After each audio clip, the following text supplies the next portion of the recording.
안녕하세요. 이등동물의료센터의 원장 이영은입니다. 나이가 어리고 체력이 약한 아이들을 어떻게 관리하면 좋을지에 대해 보호자분들께서 많은 질문을 주시는데요.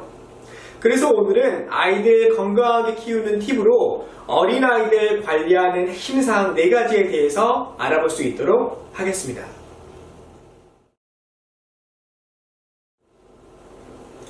어린아이들을 어떻게 관리해야 하는지에 대해서는 너무나 많은 정보가 있는데요. 좋은 정보들이 많지만 장황하고 한눈에 들어오지 않아 핵심사항 4가지로 분류를 해보았습니다.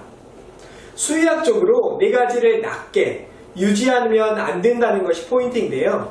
그러면 하나씩 살펴볼까요? 첫 번째, 우리 아이들은 혈당을 낮게 유지하면 안 됩니다. 즉, 저혈당에 빠지지 않게 관리를 해야 하는데요. 아이들 혈당을 쉽게 측정할 수도 없고 어떻게 하면 저혈당을 예방할 수 있을까요? 답은 간단합니다. 효과적으로 밥을 잘 먹이면 되는데요. 하루에 최소 4번을 먹이시고 잘 먹는다면 2, 3일 간격으로 50%씩을 증량하시면 됩니다. 갈비뼈가 바로 만져지지 않고 위에 살이 만져지게끔 체중을 찌워주신다면 저혈당 걱정하지 않으셔도 됩니다. 분양받을 때 조그만 아이라서 베스킨라빈스 분홍 스푼으로 하루에 2번만 밥을 주라는 말씀을 들으신 어떤 보호자분께서 아이가 쓰러졌다며 내용을 하셨는데요. 바로 저혈당에 의한 경련 증상이 발생한 경우였습니다. 첫 번째 원칙, 저혈당을 예방하라 했습니다.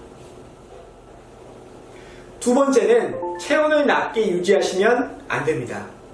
즉, 저체온증에 빠지지 않게 관리를 해야 하는데요. 아이들은 체력이 약하고 스스로 체온을 유지할 만큼 지방이나 근육이 많지 않아 건강하게 케어하기 위해서는 체온 유지가 중요합니다. 그렇다고 너무 덥게 하시면 안 되고요.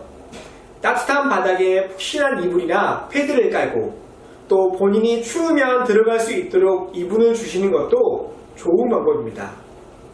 그렇게만 해주신다면 저체온증은 걱정하지 않으셔도 됩니다.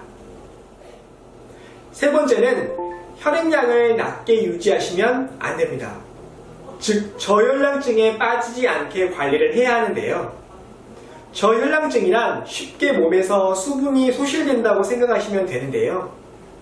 성견이라면 그나마 괜찮지만 어린아이들이 구토나 설사를 보일 경우엔 몸에서 수분이 빠져나가는 정도가 성견에 비해서 보다 심각하게 영향을 받게 되고 따라서 그로 인한 탈수 상태에 쉽게 빠질 수 있습니다.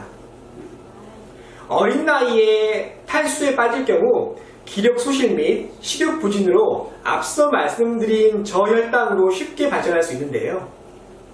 따라서 아이들이 지속적으로 구토나 설사를 보일 경우 지체하지 마시고 병원에 내원을 하셔서 주치의 선생님과 상담해 보시는 것을 추천드립니다.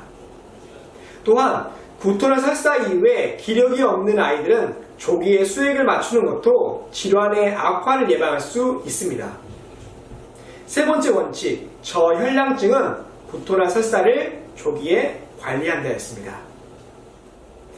네 번째는 저산소증입니다. 호흡기 질환이 없고 심혈관계 쪽 이상이 없는 대부분의 아이들에게는 해당되지 않는 말인데요. 어린 나이에 구토를 한 이후에 숨 쉬는 것이 힘들다면 또한 분양받은 지 얼마 지나지 않아 기침 증상을 보인다면 반드시 병원에 내원을 하셔서 가슴 쪽 방사선을 촬영해 보셔야 합니다. 더불어 폐렴과 같은 이상이 관찰될 경우 산소 처치가 필요한데요. 어린 나이에 호흡기 질환은 치명적이지만 보다 높은 회복률을 위해서는 조기에 산소 처치를 받아야 합니다. 이렇게 4가지 원칙만 기억하신다면 체력이 약한 어린아이들을 성견으로 성장할 때까지 보다 건강하게 관리하실 수 있을 것이라 확신합니다.